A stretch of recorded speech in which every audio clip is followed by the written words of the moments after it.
Alors, pour la deuxième partie de notre projet, nous allons configurer le service DHCP. Tout d'abord, qu'est-ce que DHCP? DHCP qui signifie Dynamic Host Configuration Protocol est un protocole réseau qui permet aux périphériques d'un réseau IP d'obtenir automatiquement une adresse IP et d'autres paramètres de configuration nécessaires à leur fonctionnement. Aussi, il s'agit d'un protocole client-serveur où un serveur DHCP central distribue les adresses IP aux clients DHCP et qui en font la demande. Voilà, maintenant, comment fonctionne DHCP? Tout d'abord, il y a ce qu'on appelle la découverte. Le client DHCP envoie un message DHCP Discover sur le réseau pour rechercher un service DHCP. Ensuite, il y a ce qu'on appelle l'offre. Ici, le serveur DHCP répond à un message DHCP Offer qui propose une adresse IP au client. Et ensuite, il y a aussi la demande. Pour la demande, le client DHCP répond à un message DHCP Request pour accepter l'adresse IP proposée par le serveur DHCP. Et enfin, il y a ce qu'on appelle la confirmation. Pour la confirmation, le serveur DHCP envoie un message DHCP ACK qui veut dire Acknowledge pour confirmer l'attribution de l'adresse IP au client. Maintenant, ce qu'on va faire maintenant, c'est l'installation. Pour ma part, j'ai déjà aussi installé le paquet DHCP. Si je fais un apt install, le paquet s'appelle isc-dhcp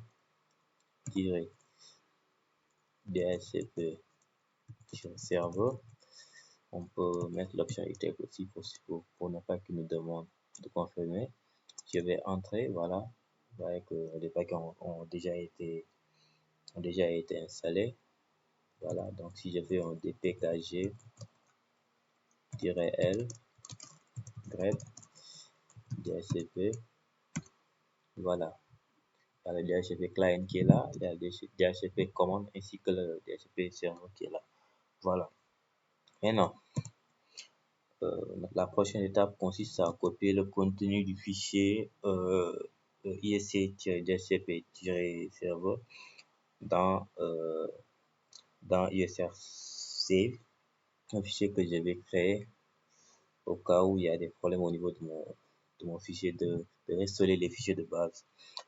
Je vais faire cp/default/isc-dhcp-serveur dans ISR Save. Voilà, c'est bon.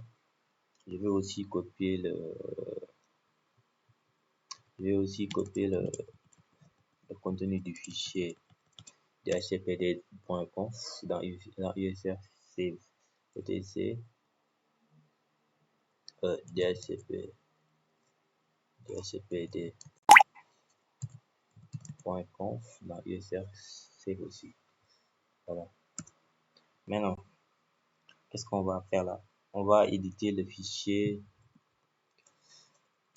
isc vim/tc/default/isc.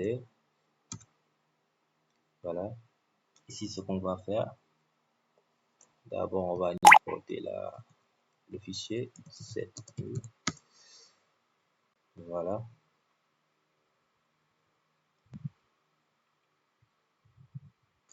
Bon, ici, on va d'abord décocher ici la ligne 4, on va décocher ça. Ensuite, aussi décocher la ligne 8, la ligne 4 pour la ligne 4, c'est pour spécifier le chemin dans le fichier DHCP.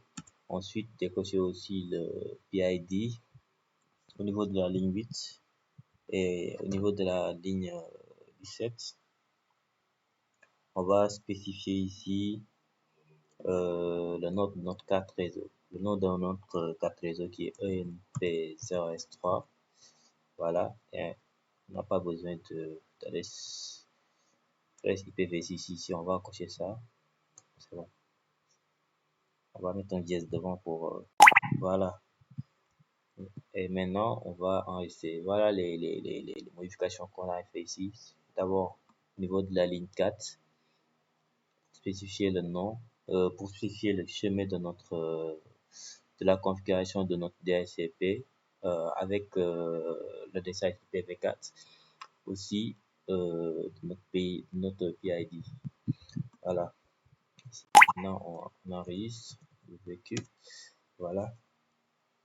On va aussi éditer le fichier dhcpd.conf en faisant un etc, vim etc, dhcp slash dhcpd.conf. Voilà. On numérote. Voilà, ici au niveau de on va commenter la ligne 7. On va commenter ça. On va commencer à la ligne 7. Commenter la ligne 7. On va commenter aussi la ligne. Bon, on va commenter la ligne 7. On va commenter la ligne 8. On va aussi commenter la ligne 10. On va aussi commenter la ligne 11. Aussi la ligne 17. Aussi la ligne, c'est bon. Sont les seules lignes à commenter. Et on va décocher la ligne 21 aussi. Voilà. Et maintenant, ce qu'on va faire, on va descendre ici. 51 à la ligne. On va d'abord décocher la ligne la ligne 50 jusqu'à la ligne 58. Voilà, on va tout décocher.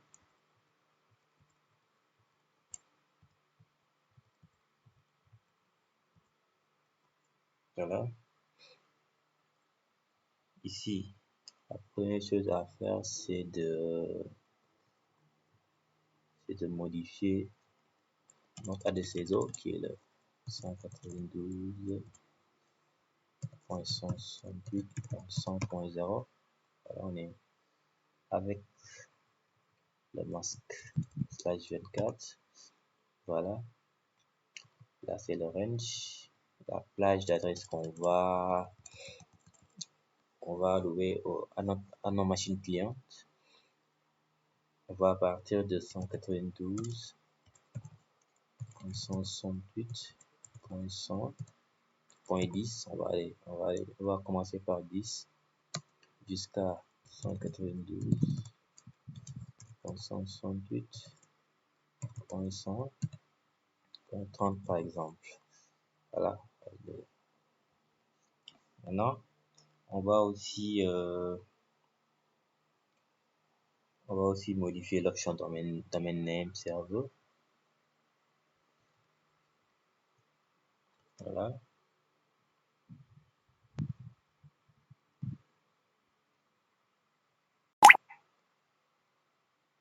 Ici, on va d'abord modifier ici.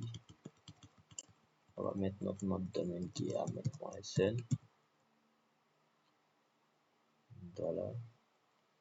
Ça. On va l'enlever, on en a pas. On va enlever cette ligne.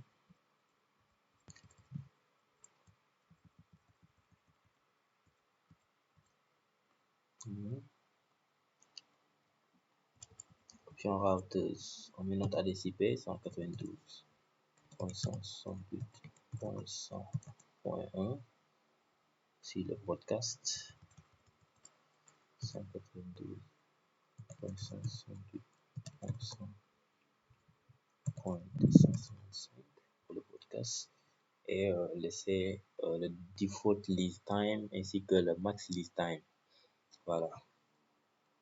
Voilà les modifications à faire ici. C'est bon. Je pense qu'il n'y a pas d'erreur. Voilà ce qu'on a modifié ici. Les différentes parties qu'on a modifiées ici, c'est ça. De la ligne 50 à la ligne 57. Voilà. Maintenant, on enregistre.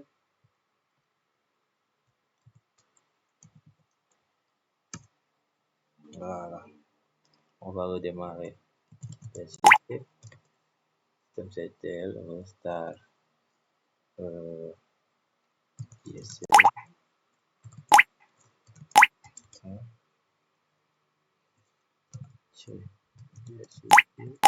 ok, système.ctl, ça, ici, serveur,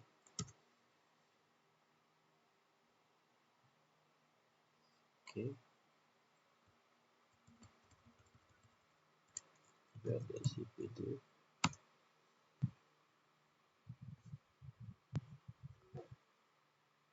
voilà, ok, j'ai oublié Star, on va faire système.ctl, Star, ISC, SCP, ça, voilà, c'est bon. Maintenant aussi, on va l'activer au démarrage, système contrôle, enable, ok,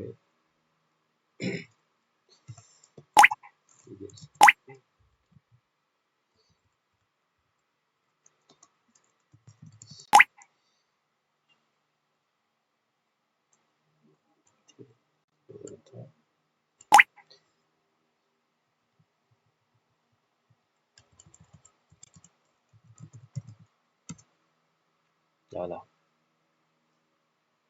voilà, on l'a activé au démarrage. Maintenant, c'est bon. Maintenant, on va tester avec notre client pour voir si la configuration a été bien faite. On va utiliser notre client Windows qui est là. Si on se rend au niveau de notre CMD, voilà, et on fait si je fais un ipconfig, je vois que l'adresse ici c'est le 169.254.255. Voilà, ici on fait de IP slash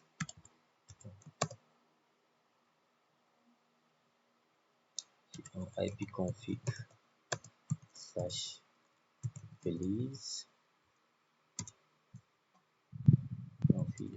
c'est quoi? Ensuite on renew pour renouveler participeur.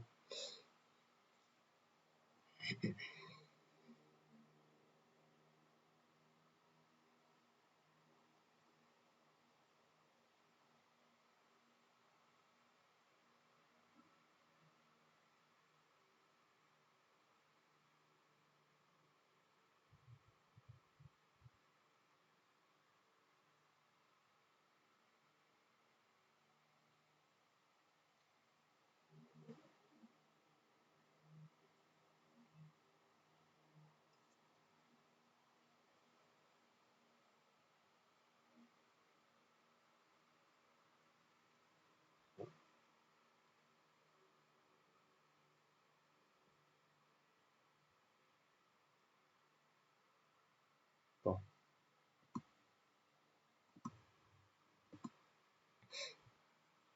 voilà, je crois qu'il y a un problème ici. On va vérifier si notre serveur est à raison interne. Voilà, on va mettre raison interne ici.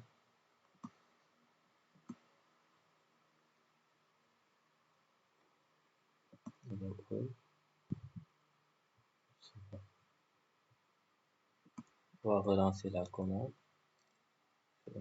Pour voir. C'est bon. Il a découvert c'est bon. Voilà. Là on peut voir que notre serveur lui a attribué l'adresse 192.168.100.18. Voilà. Merci d'avoir suivi cette vidéo et à la prochaine.